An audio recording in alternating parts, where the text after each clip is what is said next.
मध्य प्रदेश के अलग अलग हिस्सों से अब तक आपने धर्मांतरण की कई खबरें सुनी होंगी, लेकिन अब धर्मांतरण पर कोर्ट के द्वारा भी सख्त एक्शन लिया जा रहा है। ऐसा ही एक मामला बीते दिनों इंदौर से सामने आया, जहां पर इंदौर कोर्ट ने अवैध रूप से जबरन धर्मांतरण करने वाले 3 आरोपियों को 10-10 साल की सजा सुनाई है। ये वही मामला है जहां पर एक महिला ने अपने मुस्लिम प्रेमी के साथ मिलकर बेटे का जबरन खतना कराया था और उसे जबरन मदरसा भी भेजते थे। क्या है पूरा मामला, आज की स्टोरी में हम आपको बताएंगे।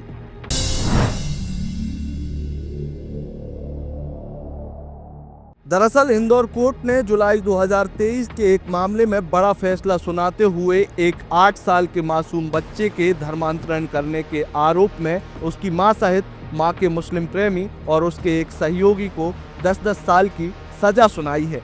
कोर्ट ने पीड़ित बच्चे की मां सहित 3 आरोपियों को धारा 467, 471 में 10-10 साल का सश्रम कारावास और 5-5 हजार रुपए का जुर्माना लगाया है। वहीं धारा 5 धार्मिक स्वतंत्रता अध्यादेश 2020 में 7-7 साल का सश्रम कारावास और 50,000 रुपए का जुर्माना, जबकि धारा 420 और 468 में 5-5 साल का सश्रम कारावास और 5-5 हजार रुपए की जुर्माने की सजा सुनाई है।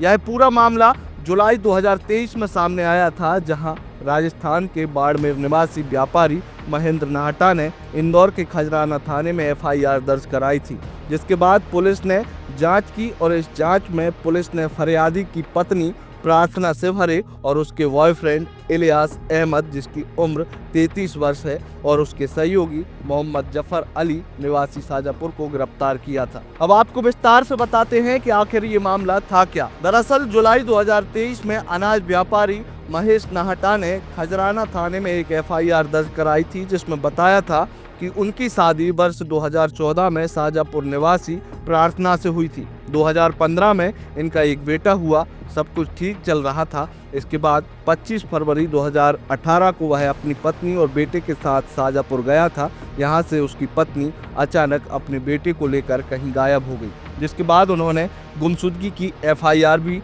रतलाम थाने में दर्ज कराई थी। जांच के बाद यह सामने आया था कि पत्नी इंदौर के रहने वाले मुस्लिम शख्स इलियास कुरैशी के साथ भाग गई है और वह जबरन अपने बच्चे को भी साथ ले गई। पुलिस ने इलियास को रतलाम से गिरफ्तार कर लिया था, जिसके बाद कोर्ट ने उसको जेल भेजा था।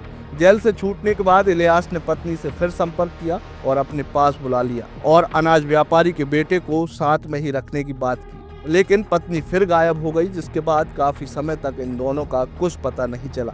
पुलिस ने जब जांच पड़ताल की तो पता चला कि इस व्यापारी की पत्नी इंदौर में खजराना की रजा कॉलोनी में मुस्लिम शख्स इलियास के साथ रह रही है। यहाँ पर उसने अनाज व्यापारी के बेटे का खतना तक कराकर उसको मुसलमान बना दिया।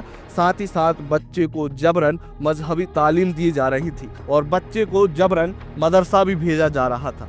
यही नहीं, अनाज व्यापारी महेश ने पुलिस को बताया था इलियास के साथ और भी कई लोग हैं जो हिंदू लड़कियों को, महिलाओं को और उनके बच्चों को जबरन धर्मांतरित करके मुसलमान बनाने का काम कर रहे हैं। अब इसी पूरे मामले में इंदौर कोर्ट के द्वारा यह ऐतिहासिक फैसला सुनाया है। बता दें कि जब यह मामला सामने आया था, उस वक्त कैबिनेट मंत्री कैलाश विजयवर्गीय ने भी अपने ट्विटर हैंडल से एक ट्वीट करके उक्त आरोपियों पर रासुका लगाए जाने की मांग भी की थी। अब जब इंदौर कोर्ट ने यह फैसला सुनाया है, उसके बाद यह एक उम्मीद जगी है कि कहीं न कहीं अब मध्य प्रदेश में अवैध रूप से बच्चों के, महिलाओं के तथा अन्य लोगों के जो धर्मांतरण किए जा रहे हैं, उस पर कहीं न कहीं लगाम लगेगी। लगातार जुड़े रहने के लिए आयुक्त को सब्सक्राइब जरूर करें।